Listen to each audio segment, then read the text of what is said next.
ಮನುಷ್ಯರು ನೋಡದ ಮುನ್ನ ದೇವರು ಎಲ್ಲಿದ್ದ? ಮನುಷ್ಯ ನೋಡೋದಕ್ಕೆ ಮುಂಚೆ ದೇವರು ಎಲ್ಲಿದ್ದ ಅಂದರೆ ಎಲ್ಲಿರಬೇಕೋ ಅಲ್ಲೇ ಇದ್ದ, ಎಲ್ಲಿದ್ನೋ ಅಲ್ಲೇ ಇದ್ದ.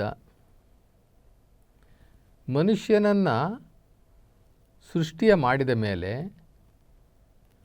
ಮನುಷ್ಯನ ಅಂಗವನ್ನು ರಚನೆ ಮಾಡಿ ಅವನಿಗೆ 2 ಕಣ್ಣುಗಳನ್ನು ಕೊಟ್ಟು, ಅವನಿಗೆ ನಾಲಿಗೆಯನ್ನು ಕೊಟ್ಟು, ಅವನಿಗೆ ತಿಳುವಳಿಕೆಯನ್ನು ಕೊಟ್ಟು, ಅವನಿಗೆ ಮಾತನಾಡುವ ಶಕ್ತಿಯನ್ನು ಕೊಟ್ಟು, ಅವನಿಗೆ ಪ್ರಶ್ನೆ ಮಾಡುವಂತಹ ಅರಿವನ್ನು ಕೊಟ್ಟಾಗ ಮಾನವ ಕೇಳೋ ಪ್ರಶ್ನೆ, ಏ ದೇವರೇ, ನೀನು ಇಷ್ಟು ದಿನ ಎಲ್ಲಿದ್ದೆ ಅಂತ ಕೇಳಿದ್ರೆ, ನೋಡಪ್ಪ ನಾನು ಇಲ್ಲೇ ಇದ್ದೆ, ಈಗ ನಾನು ನಿನ್ನನ್ನು ಸೃಷ್ಟಿಸಿದೆ ಅಂತ ಹೇಳ್ತಾನಷ್ಟೇ.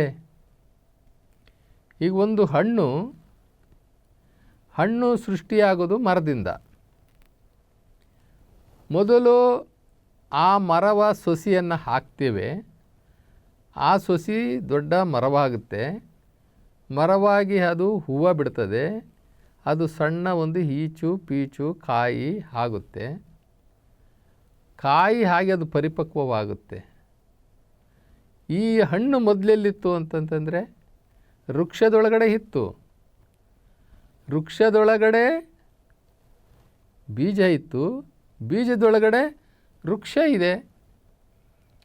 ಈಗ ಬೀಜದೊಳಗಡೆ ವೃಕ್ಷ ಇದೆ, ತೋರಿಸ್ಲಿಕ್ಕಾಗುತ್ತಾ? ತೋರಿಸ್ಲಿಕ್ಕಾಗೋದಿಲ್ಲ. ಬೀಜದಲ್ಲಿ ಅಡಗಿರುವ ವೃಕ್ಷದಂತೆ ಅಂತ ಹೇಳ್ತಾರೆ.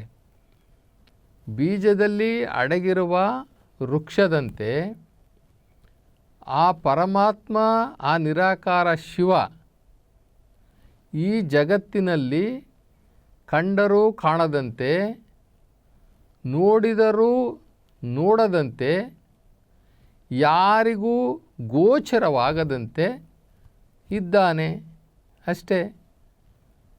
ಈಗ ಪ್ರತಿಯೊಂದು ಬೀಜದಲ್ಲೂ ವೃಕ್ಷ ಇದೆ, ಆದರೆ ಕಾಣಿಸೋಲ್ಲ. ಅದು ಪ್ರಕಟಣೆ ಆಗಬೇಕು. ಯಾವ ರೀತಿ ಅದಕ್ಕೆ ಸಂಸ್ಕಾರವನ್ನು ಕೊಟ್ಟು ಪ್ರಕಟಣೆ ಮಾಡ್ತೀವೋ ಆ ರೀತಿ ಅದು ಪ್ರಕಟಣೆ ಆಗುತ್ತೆ. ಅಲ್ಲಿವರೆಗೂ ಅದು ಪ್ರಕಟಣೆ ಆಗೋದಿಲ್ಲ. ಹಾಗೆ ಮನುಷ್ಯ ನನ್ನನ್ನು ಸೃಷ್ಟಿಸಿದವನು ಯಾರು ಅನ್ನುವುದನ್ನು ತಿಳಿದುಕೊಳ್ಳದೆ, ನನ್ನನ್ನು ಈ ಜಗತ್ತಿಗೆ ತಂದವರು ಯಾರು, ನನಗೆ ಈ ಪ್ರಶ್ನೆ ಮಾಡುವ ಬುದ್ಧಿಶಕ್ತಿಯನ್ನು ಕೊಟ್ಟವರು ಯಾರು,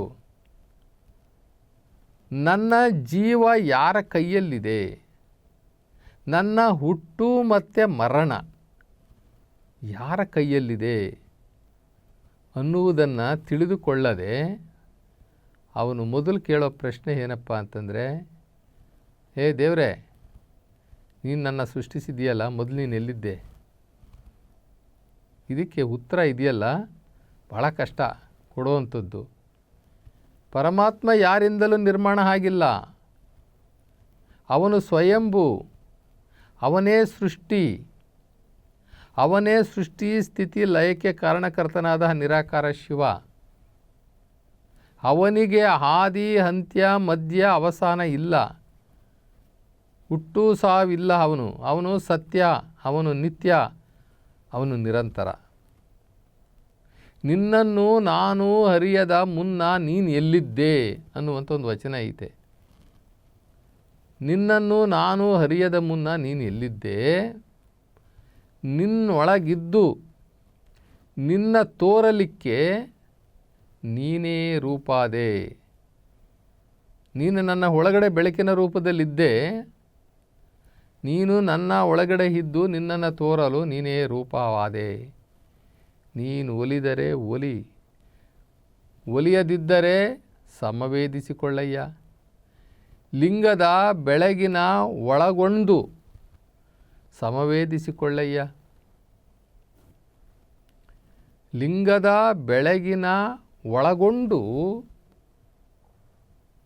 ಸಮವೇದಿಸಿಕೊಳ್ಳಯ್ಯ. ಜ್ಞಾನದ ಗಮನದ ಸಹಜ ಉದಯದಲ್ಲಿ ಏನೆಂದರಿಯನು. ಲಿಂಗದ ಬೆಳಕು ಒಳಗೊಂಡಿರುವುದಾಗಿ ಏನೆಂದರಿಯನಯ್ಯ. ಆದರೂ ನಾನು ಹೇಳ್ತೇನೆ, ಬೆಳಗಿನ ಒಳಗಣ ಬೆಳಗು ಅದು ಮಹಾಬೆಳಗು.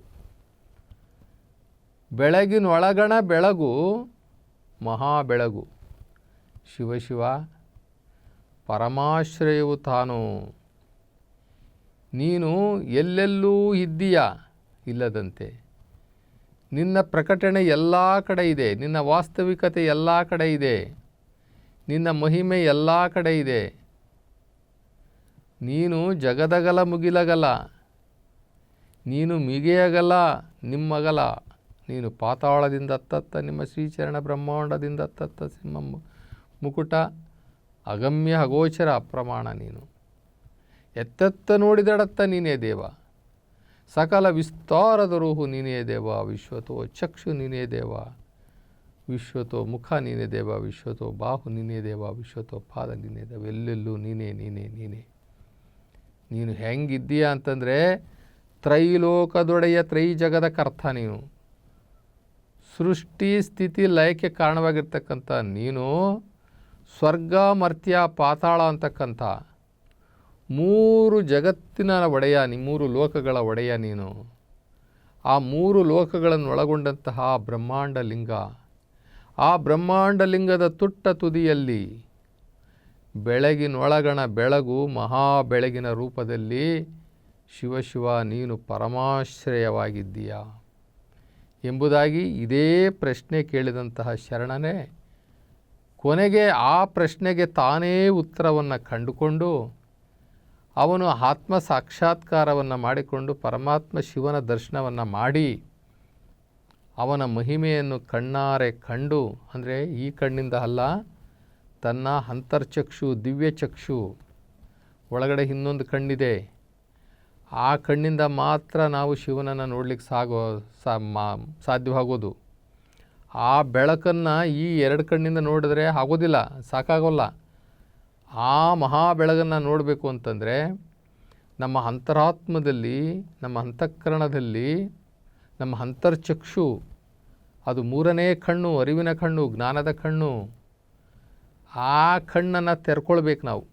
ಆ ತೆರೆದಾಗ ಆ ಶಿವನನ್ನು ನಾವು ನೋಡಲಿಕ್ಕೆ ಸಾಧ್ಯ ಆಗುತ್ತೆ.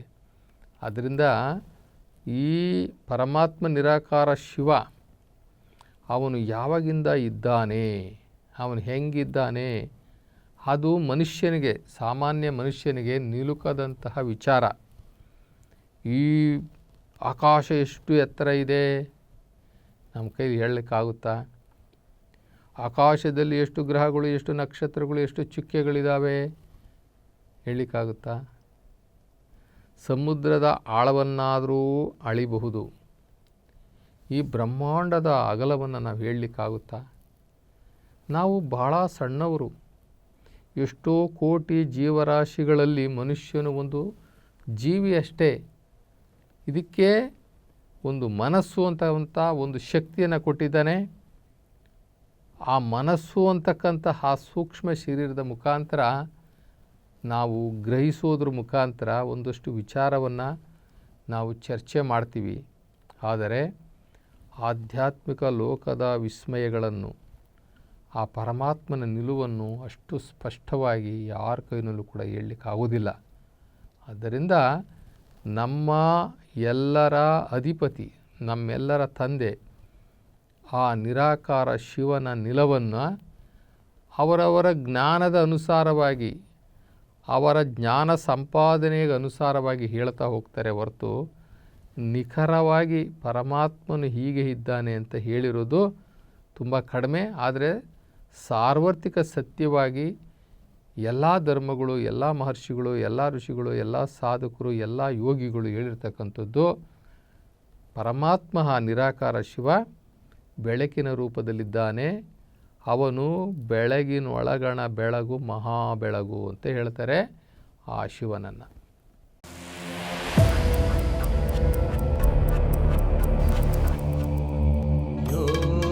ಯೋಗಿಯಾಗು ಯೋಗಿಯಾಗು ಶಿವಜ್ಞಾನಿಯಾಗು.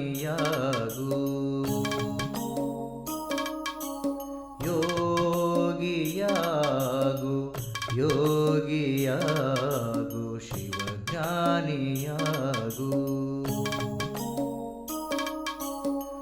ಶಿವತತ್ವದಲ್ಲಿ ಪರಿಪೂರ್ಣನಾಗು